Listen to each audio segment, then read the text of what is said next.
शिया हजरात नसीरुद्दीन शाह साहब की वीडियोज़ चलाते रहते हैं कि वो कहते थे कि शिया को काफिर कहना बहुत बड़ा गुनाह है, बहुत बड़ा जुल्म अजीम है, ये बहुत बुरी बात है।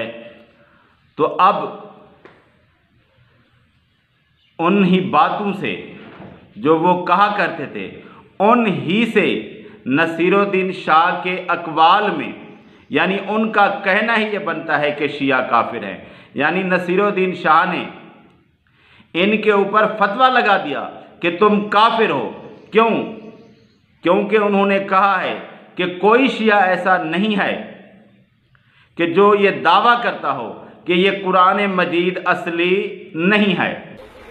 आज भी मेरे ख्याल में कोई ऐसा शिया नहीं जो अली को खुदा मानता हो और जो कुरान मजीद के मुतल्लिक ये ख्याल करता हो कि ये कुरान असल नहीं है, असल कोई और था। अगर कोई ऐसा है तो वो दायरा इस्लाम से खारिज है। और फिर अब शिया ये दावा करते हैं कि ये कुरान मजीद असली नहीं है और इंशाअल्लाह तारीख इस बात को लिखेगी कि जहां इनकलाब इस्लामी की बरकत से तशय्यो को इतनी इज्जत मिली, वहां तशय्यो ने ओरिजिनल कुरान मजीद को ढूंढ निकाला और अवाम को वापस दे दिया और ये अपना नया कुरान मजीद लेकर आ गए हैं, अभी मार्केट में भी ले आएंगे।